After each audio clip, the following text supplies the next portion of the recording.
Welcome to Nagarathna சமையல். இன்றைக்கி நம்ம பார்க்க போகிறது சேமியா புலாவ்.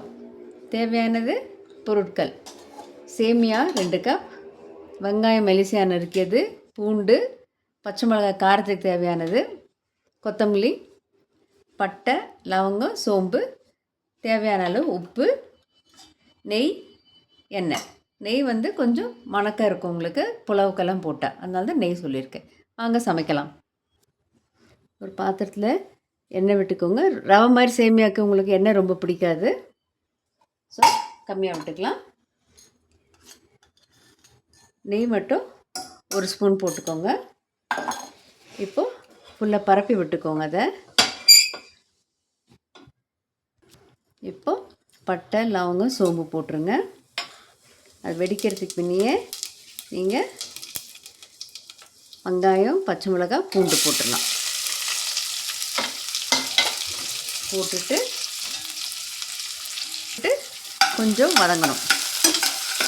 சேமியாவை நீங்கள் வதக்க வேண்டாம், ஏன்னா சேமியா ஏற்கனவே ரோஸ்டட் சேமியா தான். இதில் அப்படியே நேராக தண்ணி விட்டிங்கனாலே போதும் உங்களுக்கு. இப்போ வெங்காயம் வதங்கிடுச்சு, சிம் பண்ணிக்கோங்க. நான் இந்த டம்ளரில் 2 டம்ளர் சேமியா போட்டு, அதனால் 3 டம்ளர் தண்ணி ஊற்றுவோம். நம்ம 1 2 3. இப்போது தேவையான அளவு உப்பும் போட்டுட்டு கொதிக்க விட்டுருவோம் அதை. இப்போ சேமியாவை போட்டுலாம் சிம் பண்ணிவிடுங்க. சேமியாவை போட்டுட்டு மிக்ஸ் பண்ணிக்கோங்க. நல்லா மிக்ஸ் பண்ணிட்டாலே போகிறோம்.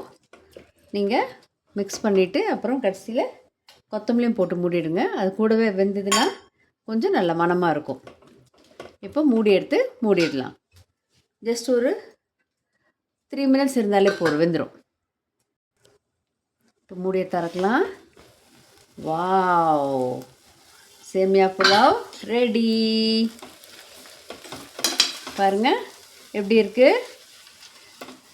நம்ம பிளேட்டிங் பண்ணுவோம். இப்போது பிளேட்டிங் பண்ணியாச்சு. சேமியா புலாவ் ரொம்ப டேஸ்டியாக இருக்கும். இது சாஸ் கூட வச்சு சாப்பிட்லாம், இல்லை வெங்காய பச்சடி, வெங்காய தக்காளி பச்சடி, வெள்ளரிக்காய் பச்சடி இது கூட வச்சு சாப்பிட்லாம். லைக் பண்ணுங்கள், ஷேர் பண்ணுங்கள், சப்ஸ்கிரைப் பண்ணுங்கள். நாகரத்னா சமையலுக்கு மறக்காமல் பெல் பட்டன் அமுக்குங்க. தேங்க்யூ.